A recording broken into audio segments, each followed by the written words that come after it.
Mga katropa, alam mo ba na ang DWDD 1134 kHz AFP radio ay ang opisyal na radio station ng sandatahang lakas ng Pilipinas na binubuo ng Army, Navy at Air Force na siyang maghahatid sa inyo ng mga balita mula sa ating Armed Forces at iba pang impormasyon. Mga katropa, hanapin at ilike kami sa Facebook, Twitter at YouTube.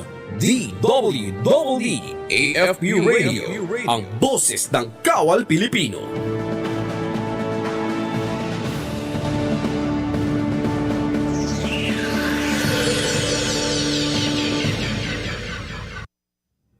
The West Philippine Sea is a sanctuary of life, an irreplaceable part of our natural heritage, and a testament to the richness of our seas. Here, within the Coral Triangle, lies one of the world's most biodiverse ecosystems. Over 500 coral species thrive here, creating habitats for countless fish and marine creatures. These reefs not only support diverse life, but also protect our coastlands and sustain our people. Our seas are home to prized fish like tuna and sardines, supporting local communities and feeding nations. This wealth in our waters reaches beyond our shores, making its protection a shared responsibility. The seagrass beds and mangrove forests here serve as nurseries for marine life and are crucial in our fight against climate change, capturing carbon and nurturing life. Here, dolphins, whales, and the endangered dugong find a haven. Preserving these waters protect not only our biodiversity, but also our legacy of unique marine life.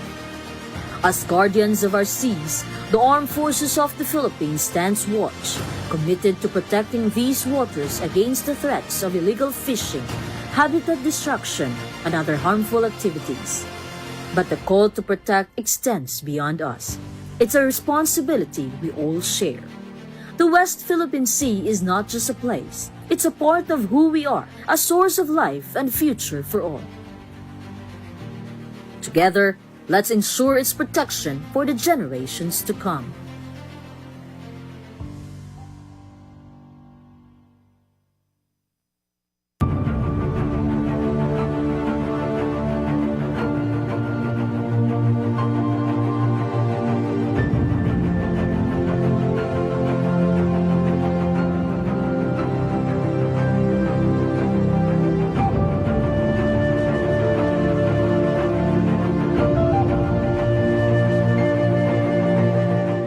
Ano ang Big One? Ang Big One ay isang terminong ginagamit upang ilarawan ang isang senaryo ng malakas at mapaminsalang lindol.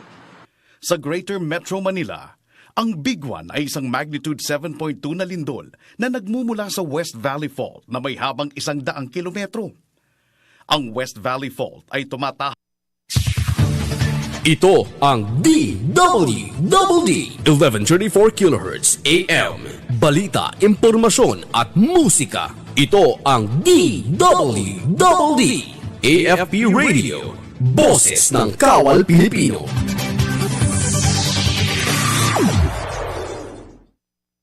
Ating pakinggan ang mga impormasyon at balita sa kasalukuyang kaganapan sa ating bansa dito sa programang Kumusta Pilipinas, hosted by Major Mark Anthony Cardenosa, Philippine Army, and Airman First Class Glenn Guljan, alas 10 hanggang alas 11 ng umaga, Lunes hanggang Biyernes, dito sa DWDD Armed Forces Radio, ang boses ng Kawal Pilipino. Magandang umaga Luzon, Visayas at Mindanao. Mapagpalang araw sa ating mga masugid taga-subaybay at tagapakinig sa ating himpilan ng radyo. Mababayan, ngayon po ay araw po ng Martes, ika-3 po ng buwan ng Hunyo taong kasalukuyan, at muli po tayong magkakasama-sama para sa ating programa maghatid sa inyo ng mga balita at informasyon sa anumang dako ng ating bansa. Mangungumusta po sa inyo at mangungumusta sa kalagayan ng ating inang bayanan. Ito po ang programang Kumusta Pilipinas, ang po inyong lingkod katropang Glenn Gulchan, para sa ating isang oras na kamustahan at balitaan dito po sa Armed Forces Radio DWDD, ang boses ng Kawal Pilipino. Mamaman oras ang pulungan, naganap ng alas 10:20 na po ng umaga. At kamusta po kayo mga taga-subaybay at mga taga-pakinig sa ating himpilan. Mga babayan, para po sa laman ng ating mga taga-pakinig, tayo po live na pasusundan at napapanood sa ating Facebook live streaming sa AFP Radio DWDD Facebook page. And live na napapanood sa ating Facebook live sa ating pong YouTube channel, AFP Radio DWDD.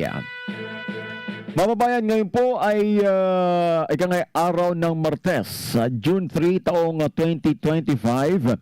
At mababayan, we would like to invite everybody, especially sa ating mga kabataan at sa ating mga mamayang Pilipino na bakante, this coming June 5, 2025. Magkakaroon po tayo ng Musik Kalayaan na 2025. Ito po ay gagawin at gaganapin dyan sa Open Air Auditorium, Luneta Park, Manila. Free po ito. Wala po tayong babayaran. Lahat po ay libre para po sa ating lahat. And we have a lot of surprises para sa event na to. And ito po ay kapakapanabik. At marami po tayo mga special celebrity reservists na dadalo na siyang bibigay tugon o makikisama sa ating pong Musik Kalayaan 2025. Ito po isa sa mga aktibidades ng ating pong iba't ibang ahensya ng pamahalaan in support with the 127th anniversary ng araw ng kasalinlan ng ating pong bansang Pilipinas. Kaya mga bayan, umantabay po kayo, sumama po kayo sa June 5, 2025 dyan po sa Open Air, Luneta Park, Manila. Kaya po mga bayan, isa pong magandang aktibidades po ito. Nasabi po yung magsama-sama as we are celebrating the 127th anniversary ng ating araw ng kalayaan. At sa ating mga taga-subaybay, sa ating mga taga-pakinig, this Tuesday morning, we would like to extend our pagbati sa inyo pong lahat, sa inyo pong patuloy na pag-aantabay at pagsusuporta sa ating pong hipilan ng radyo. At mga bayan, kamusta po kayo? Send your greetings and comments and messages this Tuesday morning at ating pong babasahin po yan upang kayo po ay aming makasama at makapanayam dito po sa ating talakayan o sa ating programang Kumusta Pilipinas. Kukumustahin po natin ang mga kaganapan at mga impormasyon na nais po nating maipabatid sa ating pong mga taga-subaybay at sa ating mga mayang Pilipino, lalo na po ang ating pong mga sundaluhan saan mang dako ng ating bansa. And happy morning sa ngalan po ng aming station manager, sa aming pong Armed Forces of the Philippines spokesperson at siya ring ating group commander ng Media and Civil Affairs Group, Civil Relations Service, Armed Forces of the Philippines, Colonel Franzel Margaret Padilla, katuwang ng aming Deputy Group Commander, Major Mark Anthony Canosa, Philippine Army. Ay binabati po namin kayo ng isa pong mapagpalang araw ng Martes.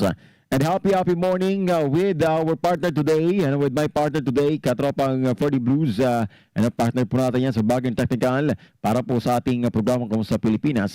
At sa ating mga taga-subaybay, saan man kayo naroroon, hoping you're doing well.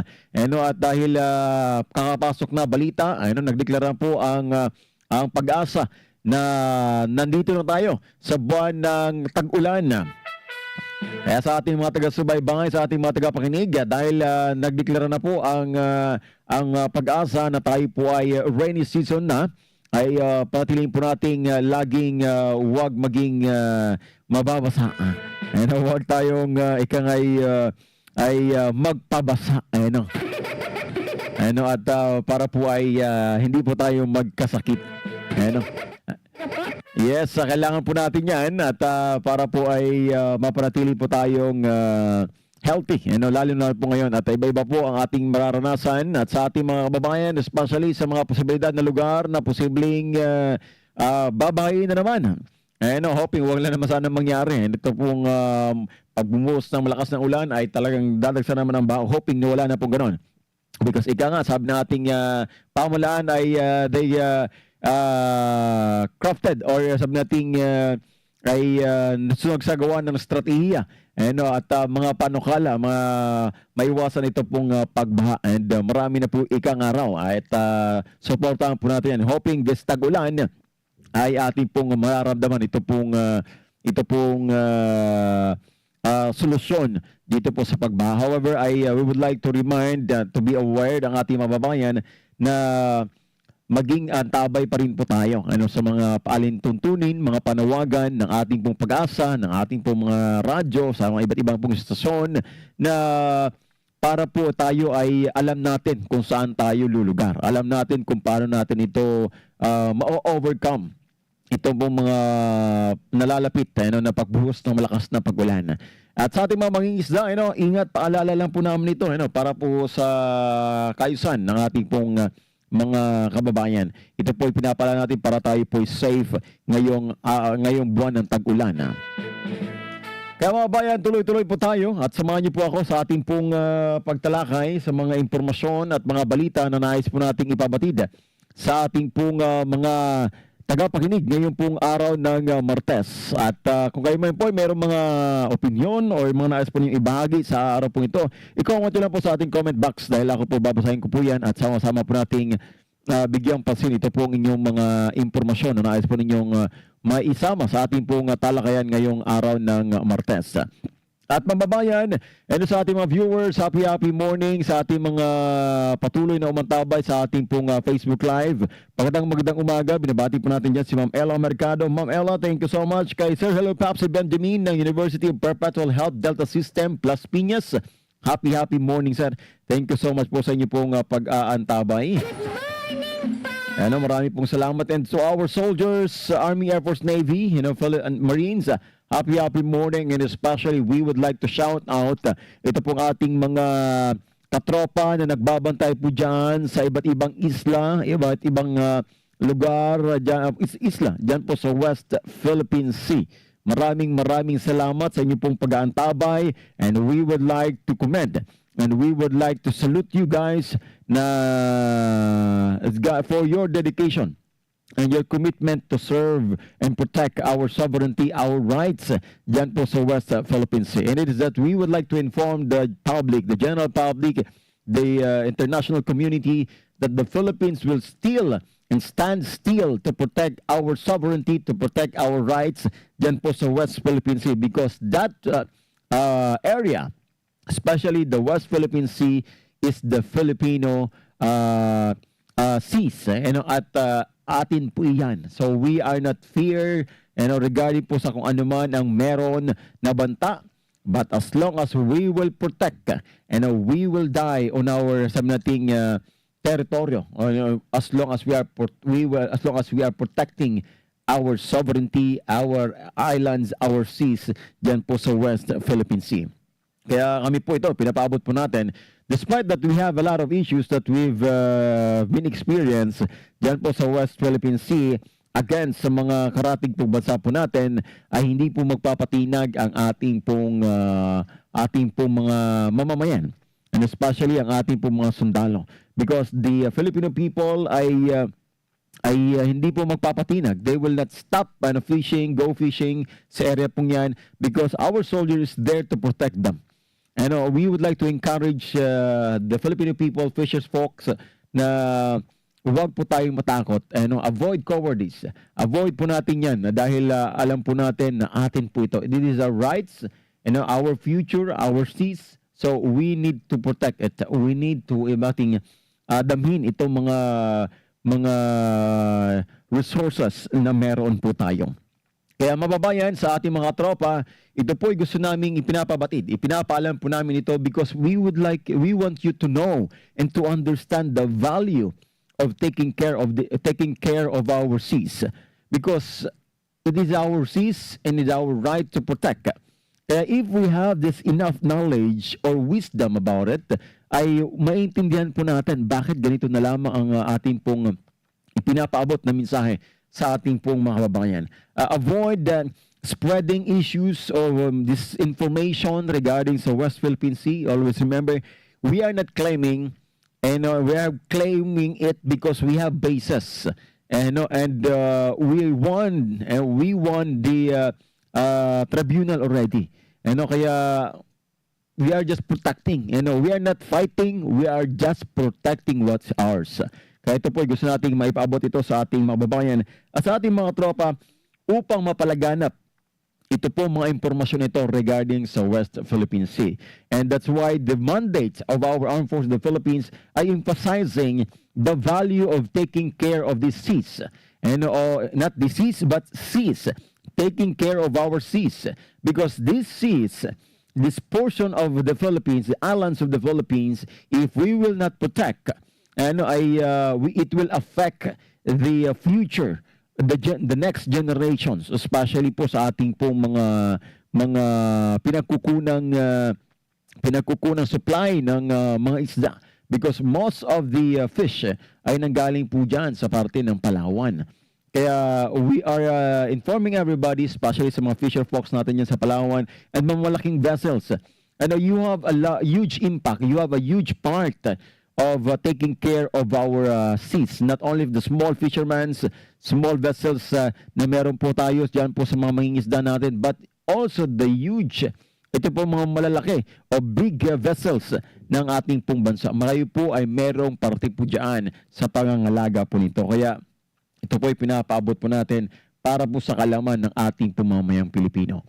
And mababayan, para po sa kalaman pa ng ating mga taga-subaybay, if you want more knowledge or information about the issues or concern, how we will know about West Philippine Sea, just visit the Armed Forces of the Philippines page and also the AFP Radio DWDD pages, dahil we are posting various social media products and videos regarding po dito sa karapatan po natin sa West Philippine Sea.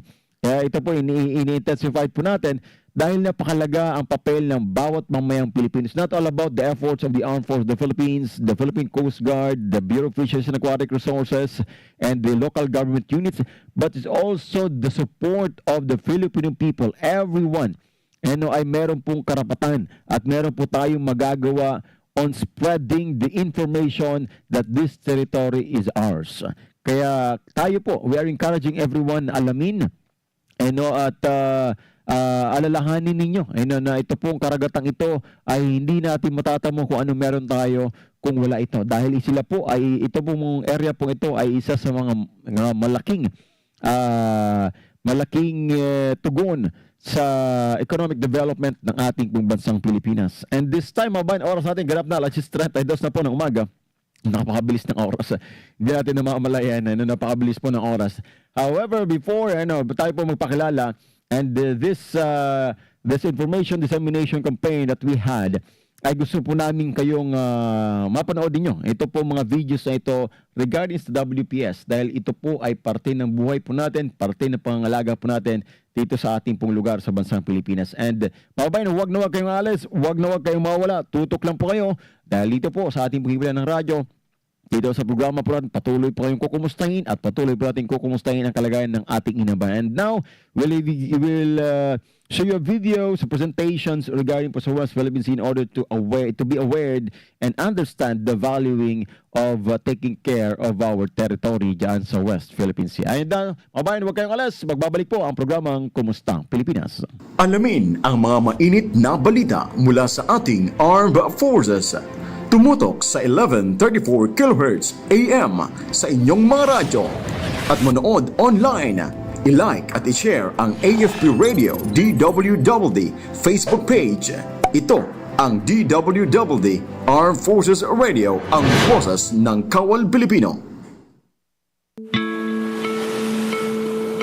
What does the West Philippine Sea truly means for us? It is not just a matter of geography. It's about our sovereignty and national pride. We must understand what we are fighting for, why we are fighting for our rights in the West Philippine Sea, and how as Filipinos can contribute to this battle for what is rightfully ours. In this video, we'll explain why understanding this issue is vital and how we can stand united in safeguarding our nation's future. The West Philippine Sea is part of the South China Sea, where China claims almost 90% of the area. This region is rich in oil, gas, and marine biodiversity, which serve as a source of livelihood for every Filipino. The South China Sea is a major trade artery and one of the most important trade routes in the world, with 21% of global trade. valued at 3.37 trillion US dollars, passing through it, highlighting its global significance. The West Philippine Sea is crucial for the Philippines, both economically and environmentally. In 2017, its marine ecosystem, including the continental shelf, was valued at about 1.5 trillion US dollars. The WPS makes up 40% of the Philippines' maritime area, showing its significant role in the country's waters. It supports the livelihoods of over 318,000 Filipino fisherfolk. In 2022, the West Philippine Sea produced 1.16 million metric tons of fish, valued at 950 million US dollars. These numbers highlight the WPS' vital importance to the Philippines' economy. National security. China seeks sovereignty over the South China Sea, using economic and military power to assert dominance. In contrast, the Philippines pursues its rights through diplomatic means and transparency initiatives.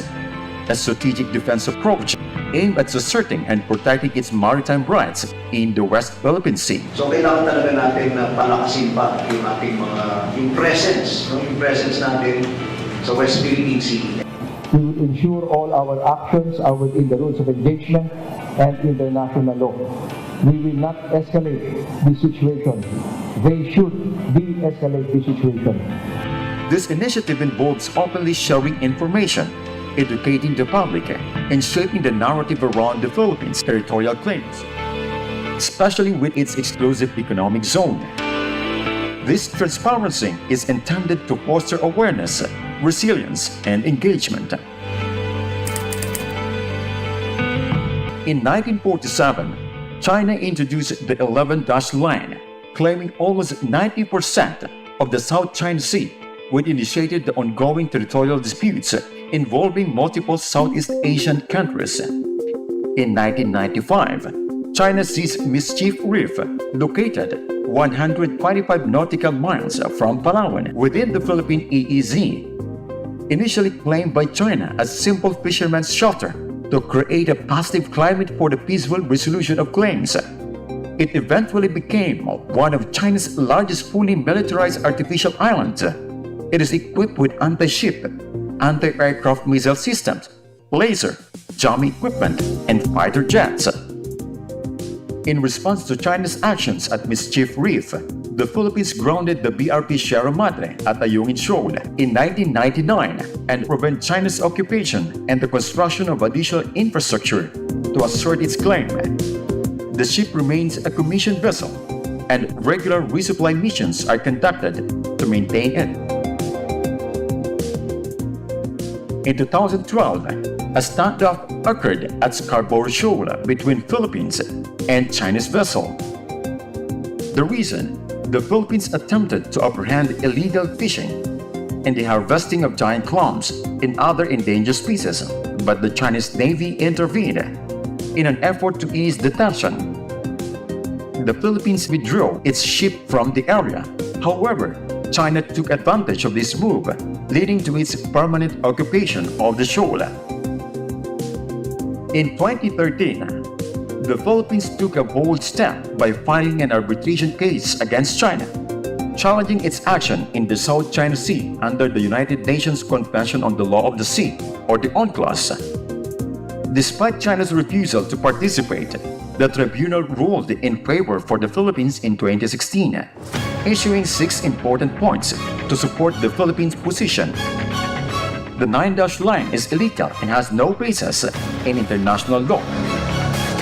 The high tide features of the Spratly Islands, or the Kalayaan Island Group, and Scarborough Shoal are not islands entitled to an exclusive economic zone and continental shelf.